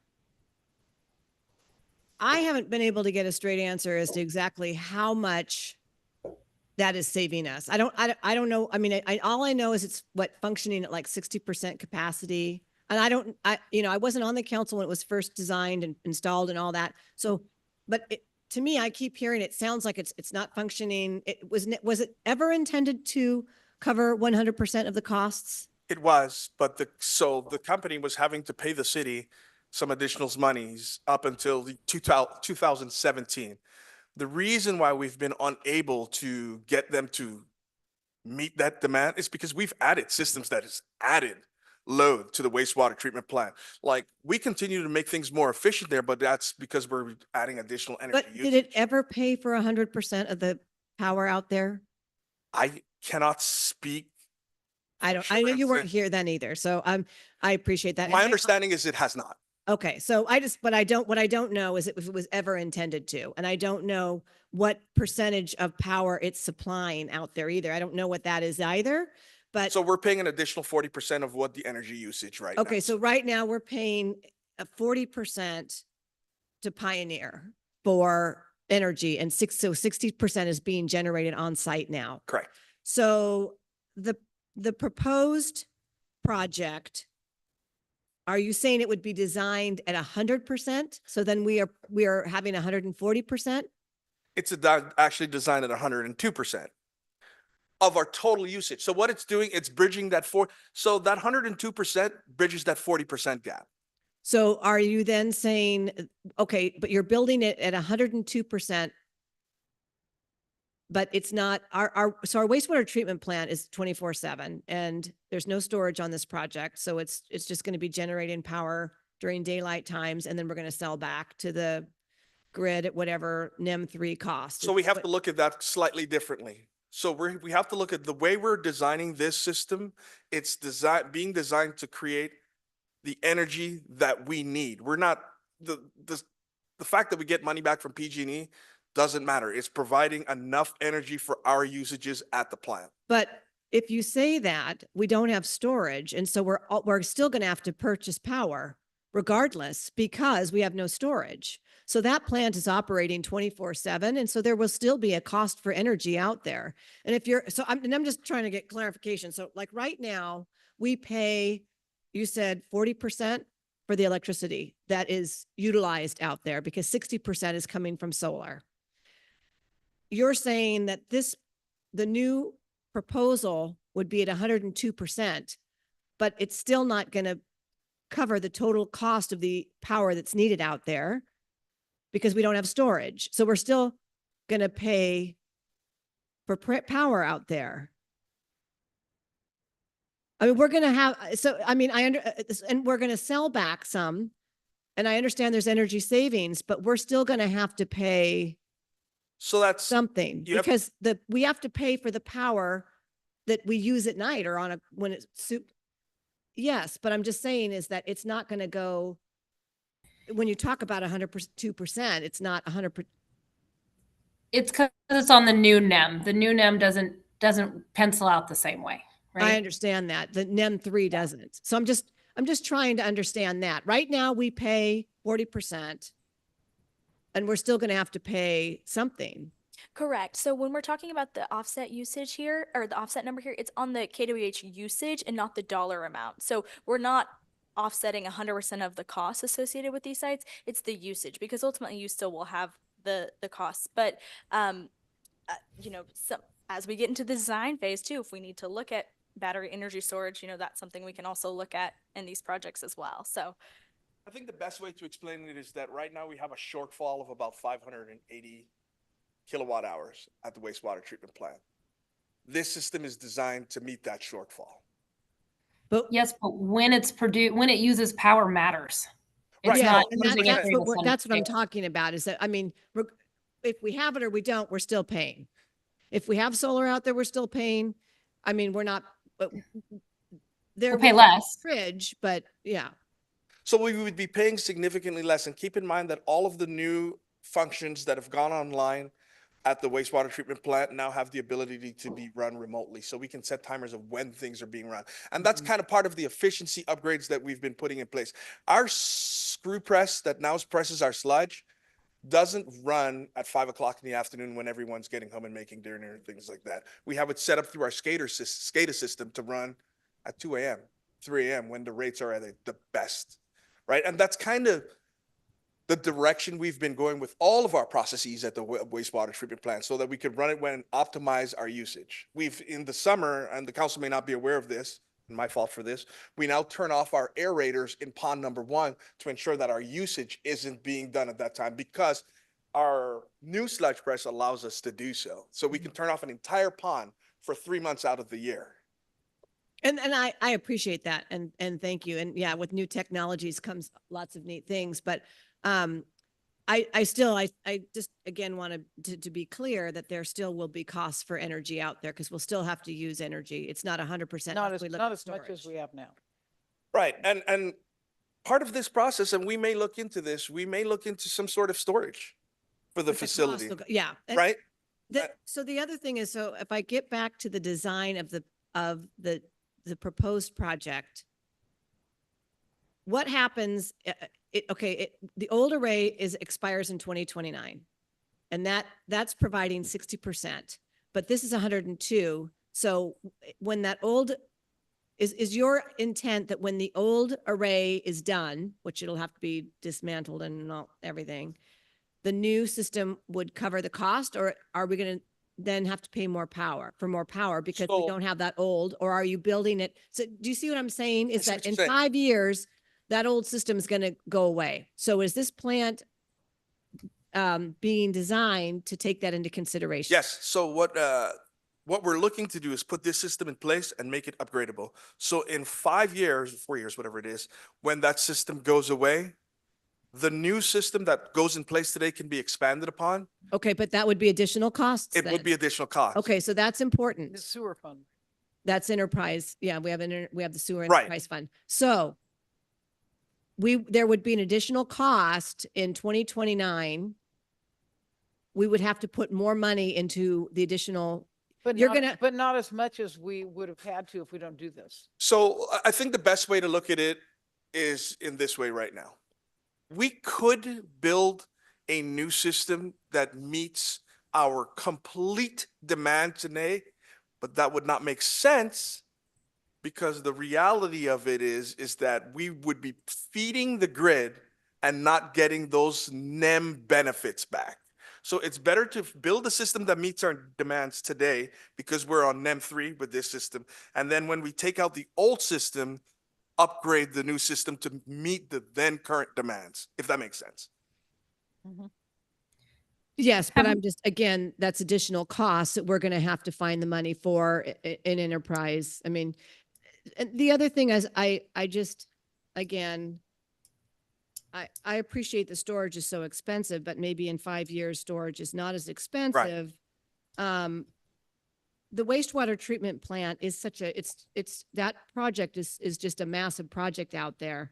And I just want to make sure that whatever we do is done with every consideration and not being rushed because we have to meet the NEM 2 on the other sites. That concerns me. This whole project is just moving so fast because we have to meet those NEM 2. And I think about the complexity of the site out there and whether or not storage makes sense. I would disagree. I disagree with that. It's not moving fast. In fact, it's been very slow. We've been talking about this for years. And NEM 2 was applied, a couple of years ago. No, it was And- last year. We made the decision last year, wasn't it? I don't remember. It was like March. April So 14th. so it hasn't been a year. It hasn't even been a year. I mean, I appreciate that it's Yeah, slow, but it is from your slow. perspective, but And- capital projects are always slow. So I don't think that we've been slower. So the way to look at this, we need to make a decision for our energy usage at the wastewater treatment plant. Whether we do it today, whether we do it tomorrow, whether we do it in 5 years, there is a gap that needs to be bridged. I think this is a good opportunity for us to bridge that gap, knowing that we have that need. All we're doing is building redundancies and putting ourselves in the best position to win. Come 2029, yes, we will have to upgrade the system. But as part of our rate analysis that was just accomplished, we've got monies set aside for these sort of capital improvements. The wastewater treatment plant's always going to need capital things. It's our biggest organism within the city. And if we plan accordingly, which is what we're trying to do here today, I think we're going to put ourselves in a position to upgrade that system in 2029 and be successful. So I think we're getting a little lost in the weeds. I appreciate your questions. It is very informative, but I think today, for purposes of what we have to decide today, is do we go on design phase? It doesn't take away anything if they design, and maybe, what we'll get is a more detailed analysis of the cost and our savings. Isn't that correct? And I mean, because really what we're looking at are assumptions at this point, and we're hoping the details will be even better. So, I'd like to hear if the other city council members like to speak. I would like to give you an opportunity. Councilwoman Sierra Sammons. Thank you. First of all, thank you so much for all the work and for meeting with me last week as well. Quite frankly, this is kind of where we're at. We're still waiting. We're still going into these minute details when we've had a team, a very experienced team, along with Menjel, preparing and putting their blood, sweat, and tears into this. I don't like cost either, and I certainly don't like spending, but this isn't spending. This is well-needed investment. And we have a clear option. It's clear to me that this wastewater treatment needs to be included in this. This is, I mean, outside the airport, this is our gem. And I might remind council that we're losing funding in less than 10 years with the airport agreements that we've had. So I'm just not understanding why we are going to continue to wait when we have an excellent plan with viable options. I'm going to support going with option 1, and I'm hoping that my fellow council members will see it that way too. Thank you. Councilman Holmes? No, I know this is a very complicated thing we're doing, but I think option 1 is something that we need to do today. Okay, and I'm in agreement with that. Option 1 seems to be, again, I agree with Councilwoman Sierra Sampson. A lot of energy and time and effort has been gone into this, and you've produced for us a budget neutral option here that makes sense, and I don't see any downside of proceeding. It doesn't cost us anything.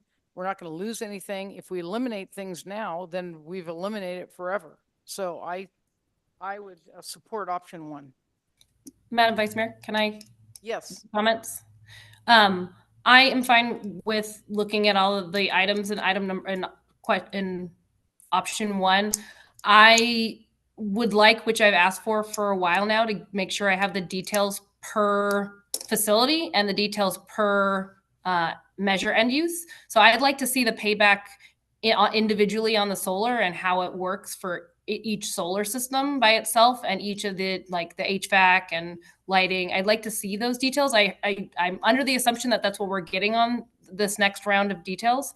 So I just want to make sure that I document here clearly that I would like to see not just the results of what option one looks like altogether, but I would like to see it broken down by individual end use and see those individual payback periods for each one of them, so I can understand how they all roll up together to make that payback and see how that wastewater treatment plant really works. I'm a little concerned because we decided a long time ago not to put the wastewater treatment plant in because we wanted to do a separate analysis and move forward. I'm open to looking at it, but I would like to see if there's if the wastewater treatment plant is really what we want to do moving forward, or if it makes more sense to pay for some things out of our own budget to make it so it makes sense without the wastewater treatment plant. But I'm open to looking at those detailed numbers and seeing how it all works out. Okay. And I just would like to echo, I'd like to see that the data too, the financial workups for each facility as the mayor had indicated. So I'm hoping that we can see that. And I understand that we would have more of that data anyway available in that design phase. So Yes, that's correct. I appreciate that. So So do I have a motion? can I just finish though, Madam Oh, Mayor? I thought you were finished. Yeah, and we also have to have public comment also. So again, I appreciate the fact that the next phase, this design phase is going to provide us with additional data. We're going to be able to see what the actual cost is for each site. And then what I'd also like to know, maybe you can't really provide it, but when we're talking about the wastewater treatment plant, in 5 years, I don't know if there's any way to even possibly guesstimate what it would cost. If you're going to put in the mechanisms there for expansion, what is a potential cost for that next phase once we take that other equipment out? And we'll also have to take that other equipment out. So there's going to be costs there too. I think it's just fair to see what the total costs and again, because we are facing additional costs at the wastewater treatment plant. And it's important to see the breakdown, but I also think that it's putting the staff to a lot of work and trouble because you have to also, I believe you have to see the total cost it would cost without this project to them. I mean, there has to be an analysis of. Yes, they're going to do that. Okay. Yeah. And yeah, that's what we asked to have that as well. So the other thing I just want to make clear that with a project of this size, there is a lot of staff time that will go into monitoring. I know that there's already been a lot of time that's been spent on this project, and this will continue to take a lot of staff time. But I'm fine with moving forward into the next phase because that's really going to provide us with a much better idea from a financial perspective of what everything is going to cost and those savings. And then we can talk about the life expectancy and so forth. So thank you. Okay. And then I just want to add, this is probably one of the biggest decisions we'll make on a city council. I mean, we're talking, multi-million dollars, and we're talking upgrade to our infrastructure.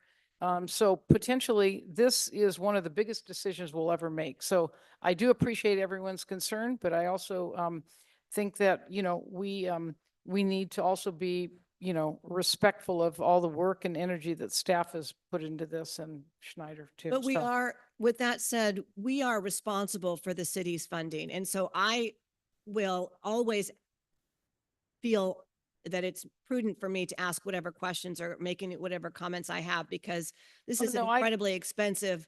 I'm not saying don't ask questions. I'm saying that this is a big decision we have to make. And so we shouldn't shy away from the fact that this is a big decision and we have to really look into it and make a decision. So, but it has to be a prudent decision. I agree. So with that being said, is there anyone in the public that has anything to say?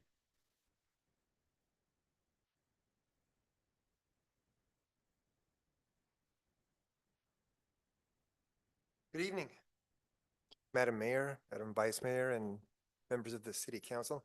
I'm Mike Lindberg, Chair of the Sustainable Advisory Committee, City of Auburn. And I just kind of want to mark this milestone because I think we've been a long time getting here.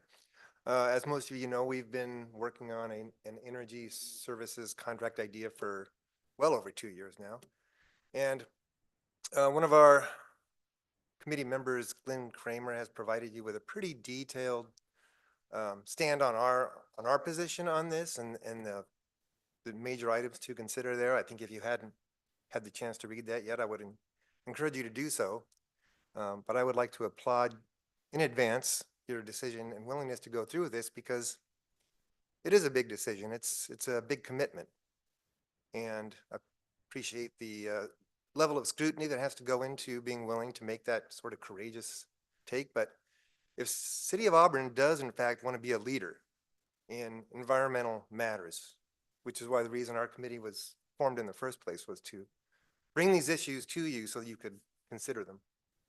This is the biggest one I think that we've come up with so far and have put before you through our efforts. And those would be volunteer efforts. It didn't cost the city anything in that regard. I mean, and a great deal of person power and thought from creative and talented people on the committee to bring this forward. So I applaud you in advance for your decision, and we wholeheartedly endorse adopting this proposal. Thank you. Thank you. Any other public comment? And then just for Or- clarification, the cost for the audit was $100,000, but there is no cost for the next phase. That's correct. Yep. Just one housekeeping item. 2 Exhibit As made it into the agenda packet for the resolution. There should only be one. So your second Exhibit A lists all of the various things to be designed. Those should be included in the first Exhibit A where the highlighted list is there. So as long as that's noted and all the council members understand that change, that those 2 documents will become one with that second list being added to the middle of It'll the be- list on the first one. Exhibit A will be Exhibit B, or it will just be Exhibit A? It'll all be Exhibit A. Okay, got The it. list on the second one will be in the highlighted section on your first Exhibit A. Okay. So that's staff's recommended change before you vote. Great, thank you. So do I have a motion? Yeah. I'll make a motion. So moved. What's the motion? The motion by resolution issue the design phase notice to proceed under Article 2 of the agreement for the turnkey design and construction services with Schneider Electric With option 1. with option 1. Second. Councilmember Dowden Calvillo. Aye. Amara. Aye. Holmes. All right. Sarah Sammons. Aye. And Mayor Riddell Harris. Aye. City manager report. Thank you. Just a couple quick things. This is another one of those kind of long ones. There's copies in the back and then there's also copies on the dais for folks, for the council members. So, upcoming events that we have going on, it's a busy time, of the year here, obviously. State of the City, this is our first State of the City, at least that I know of for sure. Thursday, November 21st. So this coming up Thursday, that'll be an update on Auburn's progress and future plans. The reception begins at 5 o'clock. And the program will begin at 6 o'clock here at the council chambers. There's a new community calendar that our Isn't there a reception at 5? so Oh. Oh, okay. reception at 5 and programs at 6. New community calendar is on our website, thanks to our city clerk and to our admin assistant, Amber Wright. So that's on our website now. We're continuing to feed information from all the various organizations in the city into that. No council meeting next week because of the holiday, obviously, with Thanksgiving. And then we're going to have city's going to have an actual float in this year's Festival of Lights Parade, December 7th at 5:30 p.m. So there'll be a city hall float. Menjel's helping to coordinate that, and we'll see how many people we can get on a bus, probably. Sorry. Oh. Did he give me a look? Behind my back? Great. Yeah.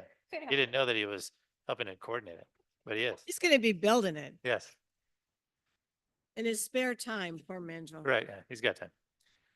Last week I went to the 2024 Placer Law Enforcement Awards dinner, along with several of our folks from the police department.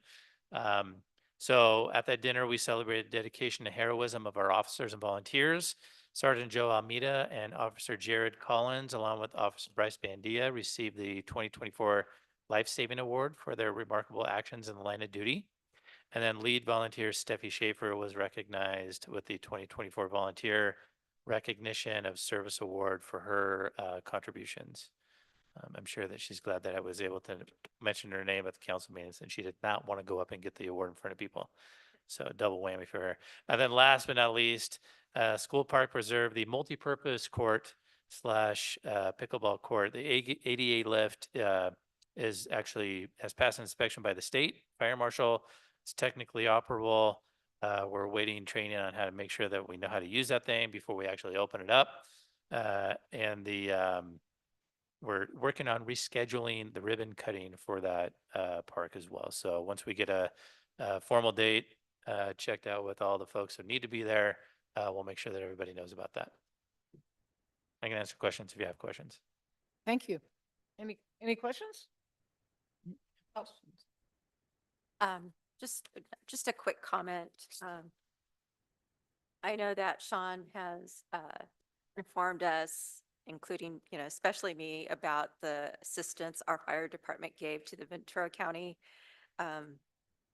fire. That's where I was born and raised. And I still have a lot of family and friends there. That agricultural community is so tight. And I'm just so proud of the fact that our city was able to help my hometown out in my home county. So just on behalf of them, thank you so much. Thank you. And so, okay, council reports?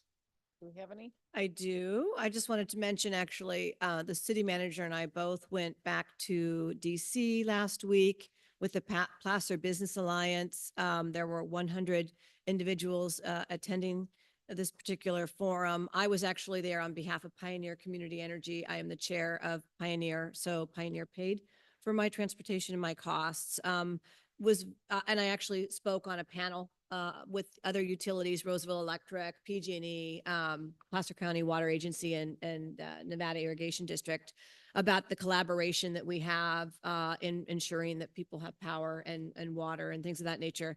It was a really good forum, lots of discussion on the collaboration, between education and industry, and how we're making sure that we are providing our workforce with the knowledge and skills that they need to perform jobs in our area.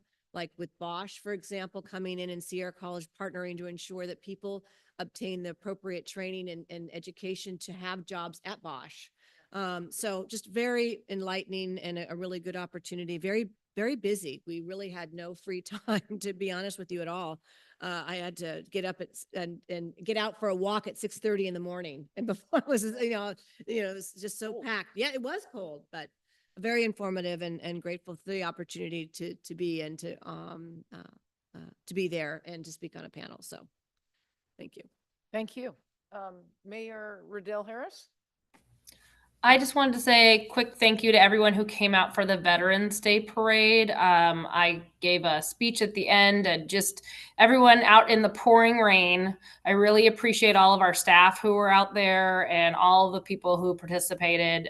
It was a really good showing, given that it was absolutely a downpour during that event. And everyone was drenched, but they were all out there and showing their support. So I really appreciate everyone who was out there. Thank you. Thank you for attending that in the rain. And any other? No. I just want to say a quick thank you to everyone. I don't think we've met since the election, right? No. Measure F, thank you so much, everyone that worked and supported it. It's a big, big deal for our town. We're going to benefit greatly from that. And I really appreciate everyone's hard work. We had a committee that worked very hard, and Mayor helped out and her husband helped out. And so very, very happy with the outcome for Auburn. So thank you again. And thank you, Rob Haswell, too. Yeah. Adjourned. All right, moving on to the next meeting.